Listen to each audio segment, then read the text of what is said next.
श्रेणी बताए थे ना कितने राज्यों में स्थित है, ऐसे नहीं समझ में आ तो अब यहाँ समझ। अरावली पर्वत श्रेणी का विस्तार जो है कहाँ पे है भाई, ये है आपका गुजरात। हम कैसे क्रम से पढ़ेंगे, दक्षिण से उत्तर की तरफ जाएंगे। ये सीक्वेंस भी कभी कभी पूछ देता है पेपर में, अरावली पर्वत श्रेणी का विस्तार का राज्य क्रम बताइए, किधर से, दक्षिण से उत्तर की तरफ। तो आपका सबसे पहले आता है गुजरात। मैपिंग अगर आपने किया होगा तो आपको ये चीज आइडिया होगा। सबसे पहले हमारा कहाँ पड़ता है, गुजरात। उसके बाद हमारा क्या पड़ता है, राजस्थान। उसके बाद हमारा क्या पड़ता है, हरियाणा। उसके बाद हमारा दिल्ली पड़ता है। यानी टोटल हमारे 4 राज्यों से होकर क्या गुजरती है, अरावली पर्वत की श्रेणियां।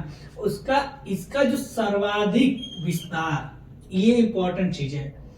अब इसमें भी क्या क्वेश्चन पूछता है, अरावली पर्वत की जो श्रेणी है उसका जो किस राज्य में सर्वाधिक विस्तार, यानी किस राज्य में सबसे ज्यादा उसका क्षेत्रफल स्थित है। तो ये आपका आता है कौन सा, राजस्थान। ये आपको ध्यान में रहना चाहिए।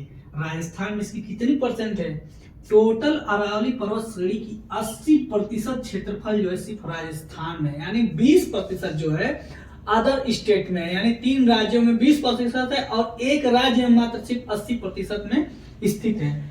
और राजस्थान में इसे किस नाम से जाना जाता है, आबू पहाड़ी या जारगा पहाड़ी। यानी राजस्थान में इसको किसको, अरावली पर्वत श्रेणी को राजस्थान में 2 नामों से जाना जाता है, माउंट आबू पहाड़ी और जारगा पहाड़ी।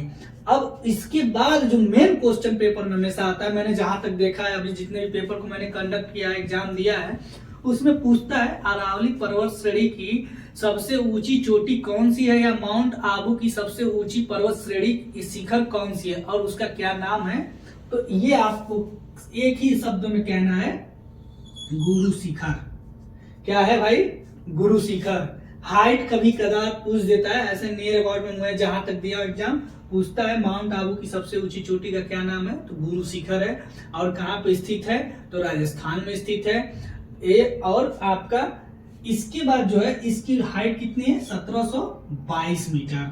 ठीक।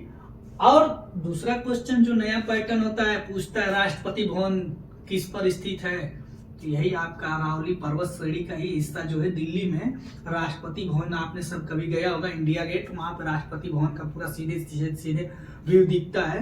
तो वहां पे जो है आपका दिल्ली में आपका ये रायसीना हिल के नाम से जाना जाता है। किसको, अरावली पर्वत श्रेणी को दिल्ली में किस नाम से जाना जाता है, रायसीना हिल्स के नाम से जाना जाता है। शायद आपके क्वेश्चन में ये सब आता रहेगा और आने वाले समय में भी आता रहेगा ये, क्योंकि ये एक ऐसा कह सकते हैं कि टॉपिक है, एक ऐसा चैप्टर है जो पेपर के नजदीक क्वेश्चन को लाता है।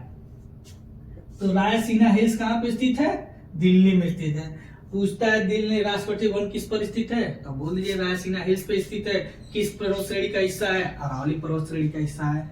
दूसरी बात, यह विश्व का सबसे प्राचीनतम बलि पर्वत है। ये मतलब इतना बार ये क्वेश्चन पूछ चुका है कि लोगों की जुबान पे रहता है कि अरावली पर्वत श्रेणी क्या है, विश्व का सबसे प्राचीनतम श्रेणी है। इसके पहले कोई दूसरा, जितने भी पूरी दुनिया में है, सबसे पुराना यही है जो हमारे भारत में स्थित है। कौन है, अरावली पर्वत श्रेणी। वर्तमान में यह एक क्या है, रूप ले लिया है, अवशिष्ट पर्वत। मतलब कि अब ये बूढ़ी हो चुकी है पर्वत। अब धीरे धीरे इसका क्या हो रहा है, निछालन हो रहा है, निक्षेपण हो रहा है। अब ये खत्म हो रही धीरे धीरे। अब इसमें वो चीजें नहीं रह गई जो अब नवीन पर्वतों के अंदर दिख रहा है। जिस तरह से विंध्य पर्वत है, सतपुड़ा पर्वत श्रेणी है, उस तरह की श्रेणी से क्या है, बहुत पुराने समय का है। तो इसलिए अब इसकी क्या हो रही है, अवशिष्ट पर्वत के नाम से जानती है। तो ये भी क्वेश्चन पूछता है, इसको किस नामों से जाना जाता है, अवशिष्ट पर्वत के नाम से जाना जाता है। तो शायद आपने अरावली पर्वत के विषय में अच्छी तरीके से जान हो गए होंगे। तो एक बार मैं फिर से रिवाइज कर दे रहा हूँ, थोड़ा सा ध्यान फोकस कर लीजिए। अरावली पर्वत कहाँ पे है स्थित है, इसका विस्तार जो है गुजरात, राजस्थान, हरियाणा और दिल्ली, यानी टोटल 4 राज्यों में स्थित है। और इसका जो सर्वाधिक विस्तार कहाँ पे स्थित भैया, राजस्थान में। कितना परसेंट स्थित है, टोटल 80% स्थित है। और राजस्थान में इसे आबू पहाड़ी के नाम से जाना जाता है और जारगा पहाड़ी के नाम से जाना जाता है। और इसकी सबसे ऊंची चोटी माउंट आबू को राजस्थान में माउंट आबू कहते तो इसकी सबसे ऊंची चोटी कौन सी है? गुरु शिखर। अब गुरु शिखर की कितनी हाइट है? 1722 मीटर। अब इसको दिल्ली में किस नाम से जाना जाता है? तो रायसीना हिल्स के नाम से जाना जाता है। अब उसके बाद जो भैया आपका प्राचीन वलित पर्वत है विश्व का, ये नहीं सिर्फ भारत है, पूरे विश्व का क्या है? प्राचीन वलित पर्वत है। वर्तमान में एक क्या है? अवशिष्ट पर्वत है। ये आपका टॉपिक हुआ अरावली पर्वत श्रेणी। ठीक है भैया, अब हम आगे बताएंगे। इसके बाद से आपका आएगा कौन सा क्षेत्र? विंध्य पर्वत श्रेणी। अब विंध्य पर्वत श्रेणी के विषय में अब मैं फिर से इसको इरेज करूंगा, उसके बाद मैं बताऊंगा। नेक्स्ट टाइम आता हूँ।